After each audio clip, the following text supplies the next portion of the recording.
Notice અમને 7 દીની મુદત દીધી છે સાહેબ. અમે 7 દીમાં ક્યાં અમે મકાન ગોતી? અમે 3 દી થયા જયમાં વગરના મકાન ગોતી, અમને નથી મકાન મળતું. એક સરકાર આસાનધારો કર્યો, અમને કે કોઈ વેચાતું દેવામાં તૈયાર નથી કે નથી અમને 20,000 દેતા ભાડા દેતા તૈયાર છે. અમે ક્યાં જાય ઈ કયો તમે?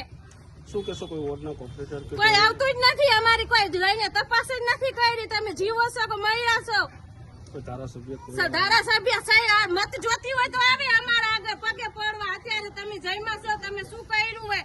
કોઈ ધારાસભ્ય નથી આવતું, કોઈ આવતું નથી. કેટલા દિવસથી આ રીતના હેરાન થઈ રહ્યા છે? અમને તો 1 મહિનો દી થયો, બાકી 7 દી થયા તો અમે એક ધારા આજુ આવી છે નોટિસ તેનું. અમે જયમાં વગરના મકાન ગોતી છીએ, અમને કોઈ ભાડે દેવા તૈયાર નથી. અમે જાય તો જાય ક્યાં? શું કહો છો આ વેદના સરકારને? શું બસ અમને રહેવા દો, તમે જી કયો અમે પૈસા ભરવા તૈયાર છે. અને કા મુદત લંબાવો, અમને 12 મહિના 6 મહિનાની મુદત જો તો અમે ક્યાંક કાઢી મકાન અમે ક્યાંક ગોતી હોગી. શું કહેશો? તમારી પરિસ્થિતિ વિસ્તારની કેવી છે અત્યારે? અમને અમારા વાળી કોઈ દેવા તૈયાર નથી, તમે જાય ક્યાં? તમે ઈ કયો? આજે અમારા બચ્ચાને લઈને અમે જાય ક્યાં? અમને ખાલી એક બેવા ઉઠવા પૂરતું અમને કોઈ રૂમ ભાડે નથી આપતા. વર્ષોથી રહી રહ્યા છો? અમે અહીંયા રહેશે અને 30 વર્ષ થઈ ગયા. 30 વર્ષ થઈ ગયા. તો 30 વર્ષનું કોઈ પણ વળતર કોઈ દી કઈ નહીં. આ પહેલી નોટિસ આવી છે આ શહેરીમાં, પહેલી વાર જ આવી છે. આટલા વર્ષો છે કોઈ આવ્યું જ નથી કે નથી કપાતનું આવ્યું નથી, નોટિસ આવી ને 7 દી ના અંદર મામા ક્યાં જાય? એક બાજુ છોકરાની પરીક્ષા ચાલુ. આપનું નામ? અશરફભાઈ ડાકોરા છે મારું નામ. હું અહીંયા જંગલેશ્વર વિસ્તારની અંદર મારી બાપુજી, મારી મા એટલે 1961ના મારી પાસે પુરાવા છે. બરાબર, અમે કલેક્ટર સાહેબે કીધું કે તમે પુરાવા રજૂ કરો. અમે લોકોએ પુરાવા 1961 થી લઈ અને 2026 સુધીના પુરાવા ભેગા કર્યા. તો કલેક્ટર સાહેબ શું કહે છે કે દસ્તાવેજી પુરાવા નથી. તો આ જગ્યાના દસ્તાવેજી પુરાવા કોઈ પાસે ન હોય. બરાબર, આધાર કાર્ડ હોય, લાઇટ બિલ હોય, એના સિવાય કોઈ પુરાવા ન હોય. એ લોકો કહે છે કે સરકારી જમીન છે, તો સરકારી જમીન નથી. આ વાલારામાના ભૈડિયાની જમીન છે, જે એ લોકોએ જે તે સમયે વાલારામાના દીકરાએ દાવો કરેલો હતો. આ બેનું બધા ઉભા એને ખબર છે.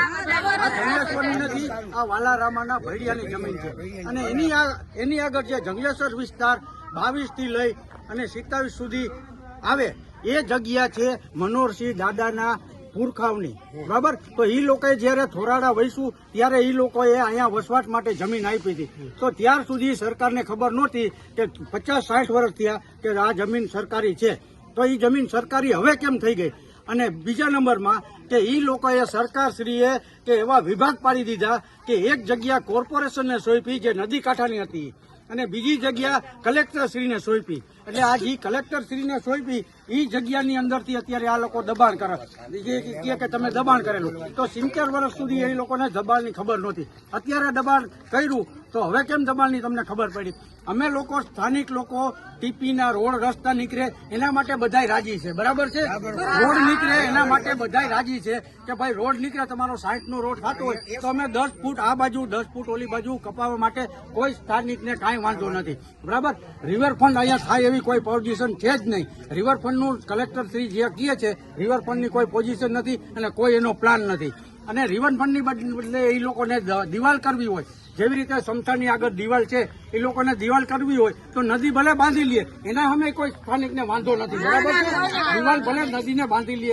તો સ્થાનિક લોકોને આ હેરાન કરવાનો કઈ રીતનો આ લોકોનો ભાજપ વાળાનો શું છે વિચાર એ ખબર નથી પડતી. આ જમીન એ લોકોને ખાલી કરી અને ક્યાં બિલ્ડરોને આપવી છે એ કઈ ખબર નથી પડતી. અને ભાજપના જે કઈ અહીંયા અમે લોકોએ કે જયારે ચૂંટણી હોય ત્યારે ઘરના અહીંયા માણસોએ પોતાની પૈસા ખર્ચી અને વાહન બંધાવીને સ્કૂલે મત દેવા માટે એક શેરીએથી એક ભાઈઓને ઘરમાંથી કાઢીને તમે મત દઈ આવો, પછી આવીને તમે રસોઈ બનાવજો. બધા કહે હે બરાબર. આવી રીતે અમે એ લોકોના કામ કરેલા છે. તો એ લોકો અત્યારે અમારી વેદના ન સમજે તો કોણ સમજે?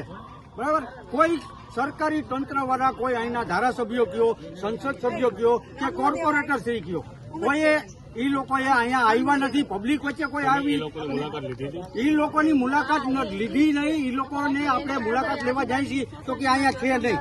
બરાબર બહાર ગયા છે અને એ લોકોએ જ આ એમ કે છે કે અમે ઓલી ટીપીની અંદર સહી કરેલી છે નંદા ઓલવાળી ટીપી, તો આ ટીપીની અંદર સહી કરીને એ લોકો કોર્પોરેટરની રજા સિવાય કોઈ દિવસ તેને ટીપી મંજૂર ન થાય. 4 કોર્પોરેટરની સમજૂતી હોય તો એ લોકોની એગ્રી હોય તો જ એ લોકોને છે ને ટીપી મંજૂર થાય. તો એ લોકોએ કઈ રીતે સહી કરી આપીને આટલા માણસોને ઘર વિહોણા કરવાનો આ લોકોનો શું ઈરાદો છે?